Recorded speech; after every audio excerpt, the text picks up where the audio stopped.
Hey guys, welcome back to my channel and welcome to today's Disney related video. Just like I mentioned a few weeks ago, today I am talking about how to save money at Disneyland. So Disneyland Resort is in California, whereas Walt Disney World is in Florida. But this one is going to be kind of similar to the Walt Disney World one because a lot of the same things apply. But we're going to talk about some ways that you can save at Disneyland. So without further ado, let's get started. So first things first, stay off site. So there are 3 Disney-owned hotels. There's the Grand Californian, there is the Disneyland Hotel, and then there's also Paradise Pier Hotel. So those ones are pretty much all like deluxe level equivalent as Walt Disney World. So they're going to be the most expensive. But because Disneyland was built in like an area where there was already stuff surrounding it, there are lots of off-site hotels that are within walking distance that are a lot less expensive. We stayed at the Best Western Inn plus Park Place Inn, and it was like directly across the street. It wasn't the cheapest hotel, but it was one of the best rated, and so we chose to stay there and we liked it, and would definitely recommend it. But again, you can also find less expensive ones that are a bit of a further walk, but staying off site is a big tip, and also you're still within walking distance, so like distance isn't really necessarily an issue. Next, and just in general, do your research. It will not hurt you. You'll only find more ways to save money, so definitely be willing to put the work in. Next, I wanted to talk about the company that, so the things that we've used. So like I mentioned in the Walt Disney run, we've used Park Savers to get tickets for Disney World through, so I haven't used that for Disneyland, but definitely check it out.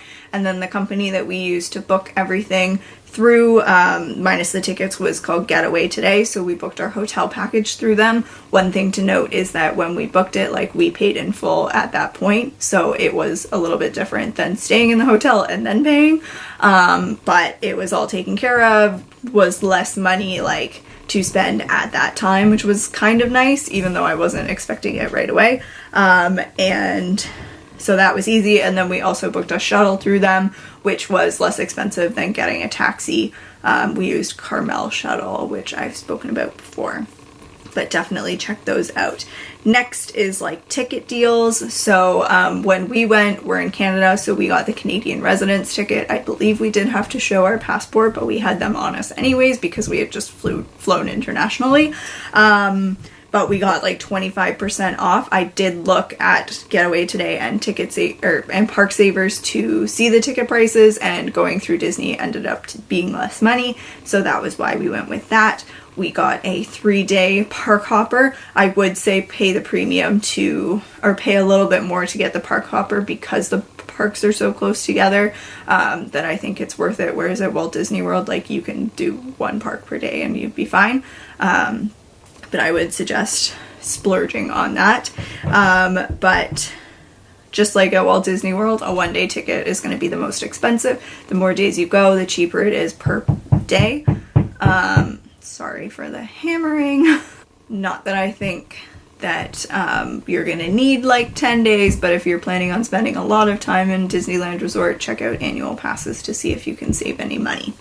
Next is bring food. So Disney does let you bring food into the parks. They don't allow like coolers with loose ice in it. They want you to use ice packs, but just to avoid spending money on food in the park where it is at a premium, you can always bring food, bring snacks, buy food to eat in your room before going into the parks. Just that will definitely help you save some money.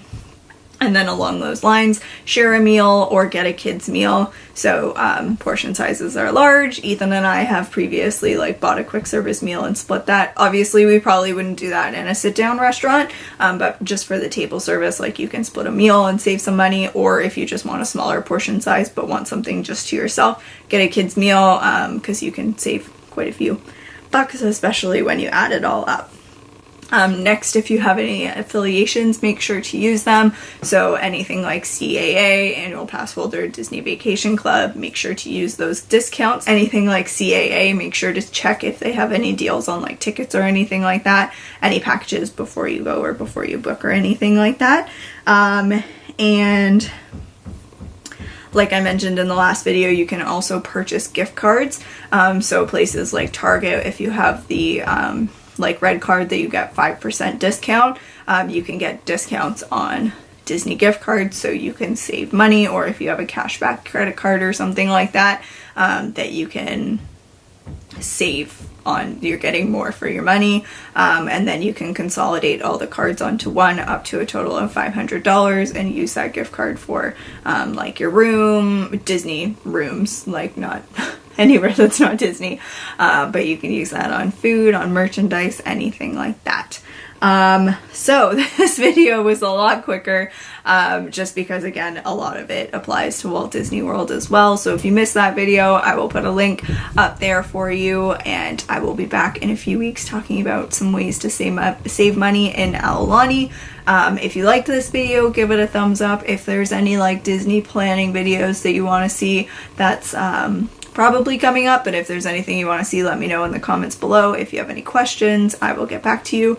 And thank you guys so much for watching. If you like this video, give it a thumbs up and subscribe for more, and I will see you in my next video. Thanks again for watching.